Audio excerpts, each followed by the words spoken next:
আরে বন্ধু, কেমন আছো? অনেকদিন বাদে দেখা, আসো দোকানে বসে একটু চা পান খাই, কথা বলি। আচ্ছা ঠিক আছে বন্ধু, চলো তাহলে। দোকানদার ভাই, দোকানদার ভাই, আমাদের দুটো তিনটে চা দেন তো, আর চারটে পাঁচটা পান দিয়ে। আচ্ছা ভাই, আপনাদের চা কয়টা তাহলে?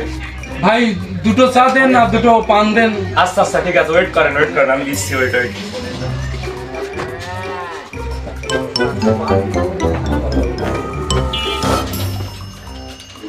ভাই চিনি কেমন হবে আপনাদের? ভাই যত লেগার করা দিও। আচ্ছা ঠিক আছে।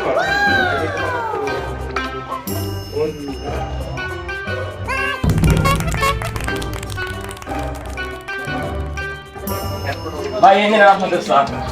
আচ্ছা ভাই। বন্ধু, অনেকদিন বাদে দেখা, দিনকাল কেমন কাটছে বা যাচ্ছে? বন্ধু দিনকাল তো মোটামুটি যাচ্ছে, ভালোই যাচ্ছে। তোমার কি অবস্থা? যাচ্ছে দিনকাল। বিয়ের বাড়ি তো তলানো, বিল খালো তলানো, তেমন একটা। হ্যাঁ, বর্তমান একটু বাড়ি একটা সমস্যার ভিতরে আছে। আর তা বন্ধু, তুমি তো বাইরে থাকো, তুমি তো গ্রামে থাকো না, তোমার ওই বাইরের অবস্থা কি দেখি? বন্ধু বাইরের অবস্থা তো সুন্দর, মানে কোনো সমস্যা নেই, ঠিক আছে। এই গ্রামে এসে শুনলাম যে গ্রামে বন্যা টন্যা হয়েছে। আমি তো বাইরেই থাকি শহরের পরে, মানে এর কোনো প্রভাব নেই, তেমন একটা জল পানি টানি নেই, তবে ওনের পরিবেশটা সুন্দর। বন্ধু আজকের মতো তাহলে উঠি। আরো সে পান কই? এ দোকানদার ভাই, সে পান তো দিলে না। এই তো ভাই, এই তো আসতেছি পান নিয়ে। এই নিন আপনাদের পান। আচ্ছা ভাই, বিল কত হলো? ভাই আপনাদের দুটো চা দুটো পান তো ওই 20 টাকা হয়েছে। 20 টাকা হয়েছে না? হ্যাঁ।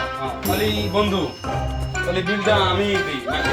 আরে বন্ধু, তুমি বিল দিলি তো হয় না, তুমি আইছো আমার বাড়ির ঘরে, তুমি বিল দিলি তো আসলে জিনিসটা খারাপ যায় না। আর তাতে কি আছে বন্ধু, বিলটা আজকে আমিই দিই, তুমি তো অন্য অন্য সময় দিয়ে থাও, আজকে বিলটা আমিই দিই। না বন্ধু, আমিই দিই। না বন্ধু, না বন্ধু, আমিই দিই। তারপরেও তুমি যখন এত করে কষ্ট আমার বাড়ির ঘরে এসে তুমি দেবা, তা আমার সামনে তো তুমি দিলে, এই যে লোকজন রয়েছে কিরামই জানা ব্যাপারটা, মানে আমি বাড়ির দিকে যাই, তুমি বিলটা দিয়ে তারপরে যাই এনে।